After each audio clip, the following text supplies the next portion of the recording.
get all the spiders out of there? Alrighty then. I think Uncle Fester is looking for you.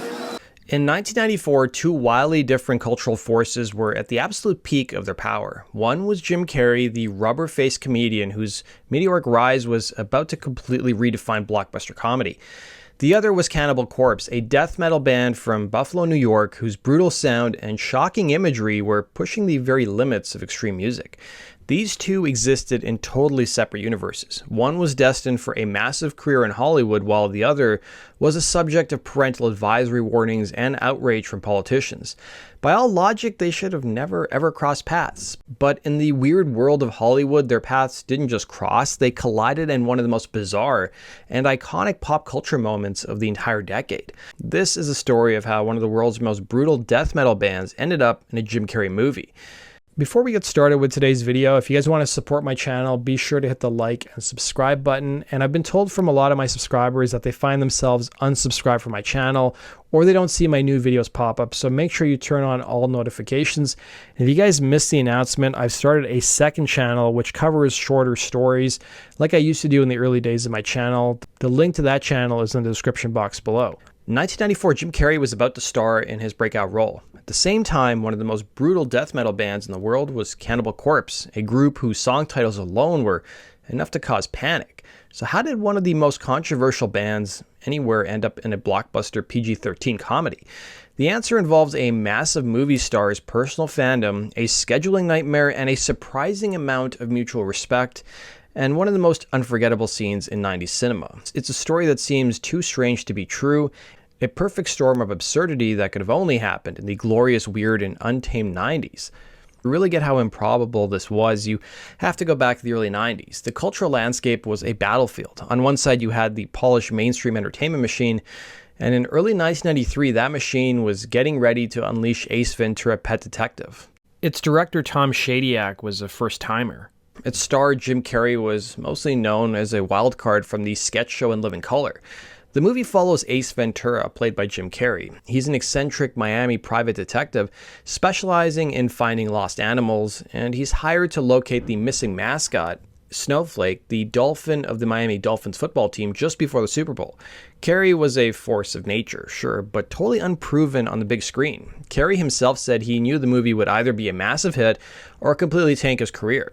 Now, with a modest budget of $15 million, its zany, heavily improvised comedy felt dangerously unpredictable. Meanwhile, in a much darker and louder corner of the universe, Cannibal Corpse was building a very different kind of legacy. Formed in 1988, the band was becoming a titan of the growing death metal scene. The music was a relentless assault of guttural vocals and lightning-fast riffs. But it was their lyrics and album art that made them a lightning rod for controversy. With album titles like Butchered at Birth and Tomb of the Mutilated, they were the poster children for everything that terrified mainstream watchdogs. Their album art was so graphic that their records were often sold in black plastic wrappers, or at times they faced outright bans in several countries, including Germany and Australia, though some of those bans were later lifted in the subsequent decade. They were even publicly condemned by Senator Bob Dole, who accused them of undermining the nation's character, even though his aides later admitted he'd never actually listened to their music. Seems pretty stereotypical for politicians when it comes to entertainment censorship. So you have a studio trying to make a PG-13 comedy hit for the masses, and you have a band that was absolutely at the fringe of musical extremity.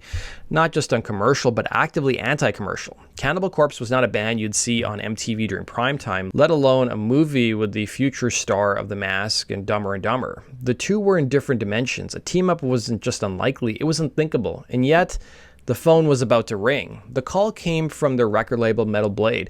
As drummer Paul Mazurkowitz remembers it, the message was simple and totally baffling. Jim Carrey's people had called. He wanted Cannibal Corpse in his new movie, and the band's first reaction was pure disbelief. They were grinding it out on the death metal underground, and the idea that a Hollywood superstar even knew who they were felt like a prank.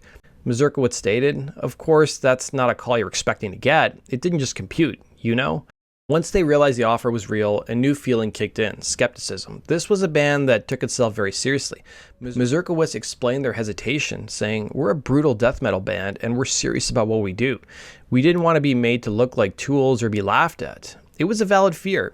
In the 90s, mainstream media often turned metal culture into a caricature, a joke for outsiders to laugh at.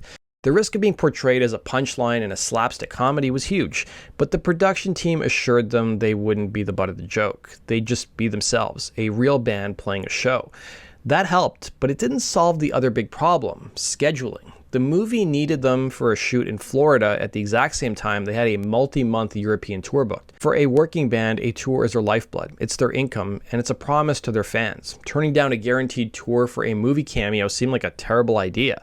As a band that prided themselves on their work ethic, the choice was pretty clear. Now, with regret, they turned the offer down. Mazurkiewicz recalled, "We'd had the tour lined up for months, and we're not the kind of band that just goes back on deals, so we had to decline. And for a few days, that was it. The most surreal opportunity in death metal history was gone." Or so they thought. Just when the band thought the whole thing was over, the phone rang again.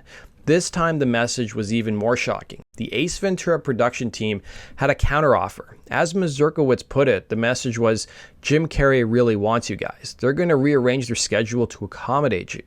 This was the moment that they realized this wasn't just some random casting idea. A major Hollywood production with all its moving parts and expensive daily costs was willing to shift its entire shooting schedule to work around a death metal tour. Mazurkiewicz said, "That just blew us away because this is a major movie production, you know. I mean, Jim wanted us that bad."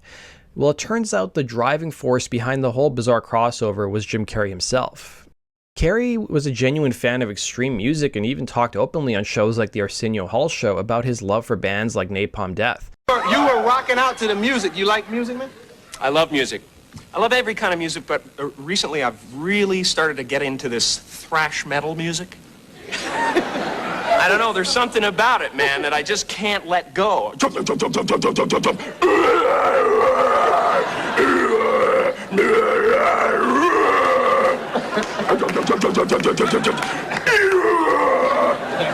great, it's great. There's this one band out that's called Napalm Death, and it's so hilarious. I mean, I listened to this album, I started listening to this album, and it was literally, I'm not exaggerating, that was it. You know, and I thought, you know, someday this guy's gonna want to slow down and do some duets. You don't bring me flowers.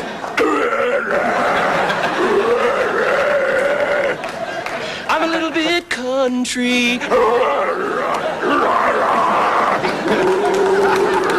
Napalm Death's Barney Greenaway claimed that they were first approached to be in the film, but things didn't work out, so then Cannibal Corpse was asked to be in the film instead. Apparently, Cannibal Corpse was handpicked by Carrey himself. Now, any fear that the band had about being mocked vanished instantly.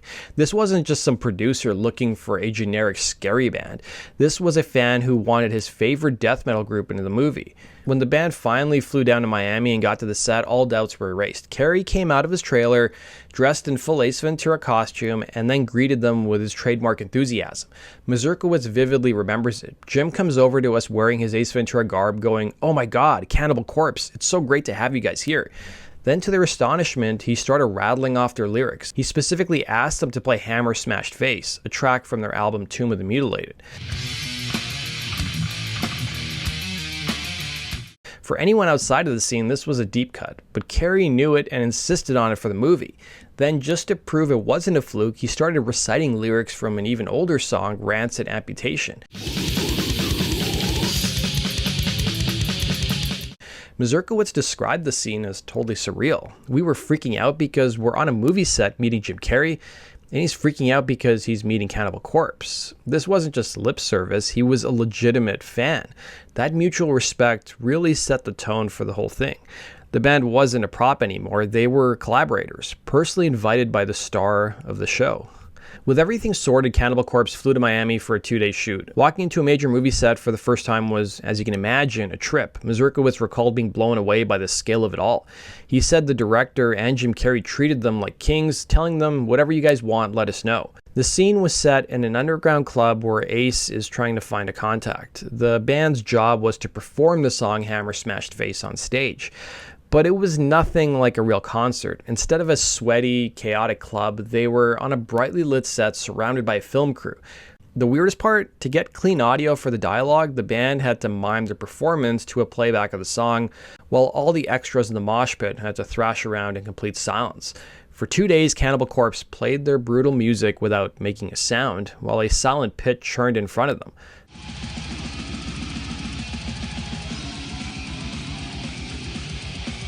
There were other funny culture clash moments too. The wardrobe department, trying to make the band look more metal, brought out a rack of pre-ripped jeans for them to wear. The band found this hilarious and politely declined, choosing to instead wear their own clothes. It was a small moment that showed the difference between Hollywood's idea of metal and the real thing. Now, throughout the shoot, Carey's energy was infectious, joking around with the band between takes.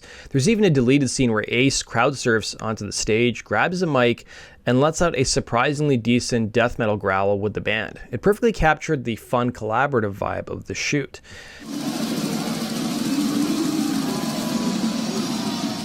Now, when the band finally saw the finished movie, they were a little bummed out because a lot of what they filmed had been cut.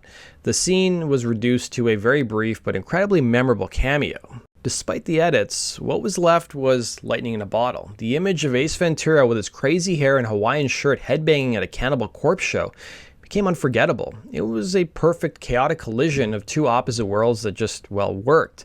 When Ace Ventura Pet Detective hit theaters in February of '94, it was a massive success, launching Jim Carrey into global superstardom. But the movie's effect on Cannibal Corpse was just as huge in its own way. That brief cameo became, as bassist Alex Webster put it, the biggest mainstream opportunity that we'd ever had. It introduced the band, and for many, the entire genre of death metal, to an audience that would never have found them otherwise. The impact was immediate and it lasted for decades. Band members have said that almost every show they play, fans come up and tell them that their first exposure to the band was Ace Ventura. It became a bizarre gateway into extreme music for countless people. The cameo didn't dilute their brutal image or make them sellouts. If anything, it added to their legendary status. Being handpicked by the world's biggest comedic actor gave them a unique cool factor. The fact that they were in a PG-13 comedy while their albums were being banned only added to their mystique. According to the band, the cameo had other strange ripple effects too. They were apparently offered a part in the comedy Airheads shortly afterwards, but when the producers found out they were already in Ace Ventura, the offer was pulled and the part went to White Zombie instead. While Airheads is a cult classic, Mazurkowitz noted it's not Ace Ventura. It didn't do what Ace Ventura did. They had unknowingly hit the jackpot. Even the film's credits added to the quirky legacy, mistakenly listing the band as Cannibal Corpses, a typo that fans still point out to this day. A fun fact you guys may not know is that Italian speedcore band Complex have a song called Brutal Jim that is built around Carey's growls from Arsenio Hall's interview.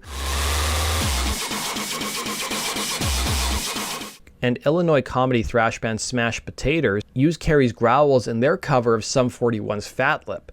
Can't let go.